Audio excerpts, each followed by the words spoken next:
चलिए आगे बढ़ते हैं और एक और बड़ी खबर की बात करते हैं आज भारत की, क्योंकि हजारों साल पुरानी आध्यात्मिक विरासत एक नया अध्याय लिख रही है।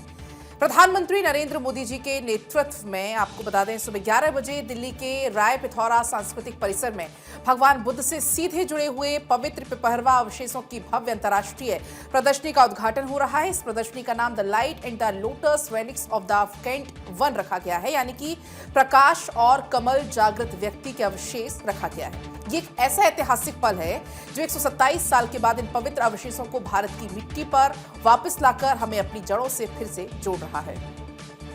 प्रधानमंत्री ने संस्कृति और बौद्ध धर्म में रुचि रखने वाले लोगों के लिए इस प्रदर्शनी को देखने की अपील की है। उन्होंने कहा है कि ये एक ऐतिहासिक मौका है क्योंकि पिपहरवा के ये अवशेष 100 साल से ज्यादा समय के बाद भारत वापस लाए गए हैं। इस प्रदर्शनी में एक सदी से ज्यादा समय के बाद स्वदेश लौट रहे पिपहरवा के पवित्र अवशेष हैं। प्रदर्शनी में आपको बता दें नई दिल्ली के राष्ट्रीय संग्रहालय में सुरक्षित और कोलकाता के भारतीय संग्रहालय में संरक्षित पुरातात्विक सामग्री भी शामिल है।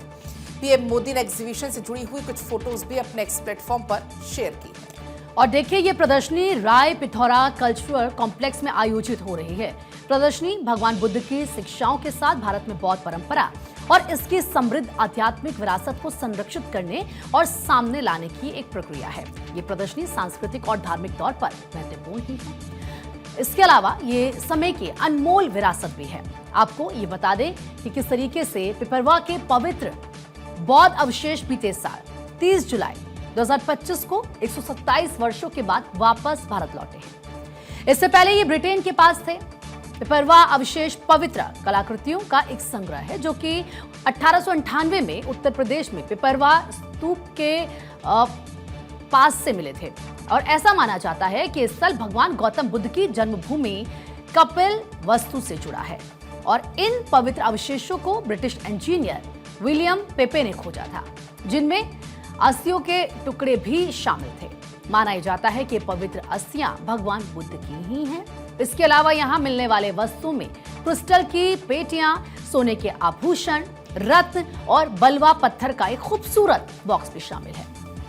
इस बॉक्स पर ब्राह्मी लिपि में संदेश दर्ज है जो कि इन अवशेषों को प्राचीन शाक्य वंश से जोड़ता है। शाक्य वही वंश है जिससे महात्मा बुद्ध का जुड़ाव माना जाता है।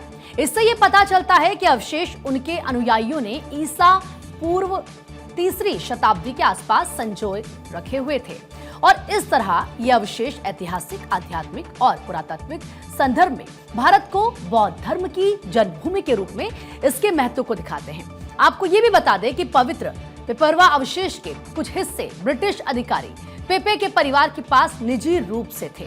सालों तक ये निजी संग्रह में रहे और 2025 में ये अवशेष अचानक से हांगकांग में सोथबे नीलामी के सामने आए। आपको बता दें जिसे देखकर भारत सरकार सतर्क हुई, चूंकि ये अवशेष भारत के कानून के अनुसार ए श्रेणी की प्राचीन धरोहर है और इन्हें बेचना या फिर भारत से बाहर ले जाना गैर कानूनी है।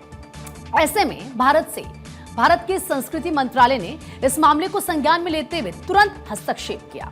कूटनीतिक और कानूनी प्रयासों से भारत ने नीलामी को रुकवाया और अवशेषों को सुरक्षित वापस भारत लाया गया।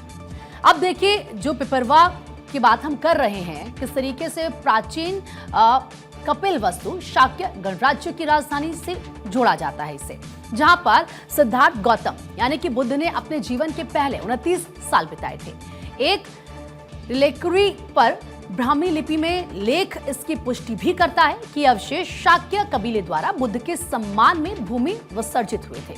बौद्ध धर्म में ये रत्न एवं अवशेष भगवान बुद्ध के शारीरिक अवशेषों के समान पवित्र हैं। इन्हें स्तूपों में रखा गया ताकि बौद्ध अनुयायी इसकी पूजा कर सके। विश्व के 50 करोड़ से अधिक बौद्धों के लिए ये रत्न शांति, करुणा एवं बुद्ध की शिक्षाओं का प्रतीक है और इनका फिर से भारत में आना भारत को बौद्ध धर्म के जन्मस्थान के रूप में फिर से स्थापित करता है। पिपहरवा की खोज को पुरातत्व की सबसे महत्वपूर्ण खोजों में से एक माना जाता है क्योंकि ये बुद्ध के जीवन और शाक्य कबीले के इतिहास से सीधा संबंध रखता है। प्रधानमंत्री ने खुद संस्कृति और बौद्ध धर्म में रुचि रखने वाले सभी लोगों से यह अपील की है कि इस ऐतिहासिक मौके को हाथ से ना जाने दें। ये भारत को बौद्ध धर्म की जन्मभूमि के रूप में फिर से मजबूती से स्थापित करने का एक बड़ा कदम है। ये प्रदर्शनी विश्व के करोड़ों बौद्धों के लिए आस्था का केंद्र बनेगी और हमें हमारी प्राचीन विरासत पर गर्व महसूस कराएगी।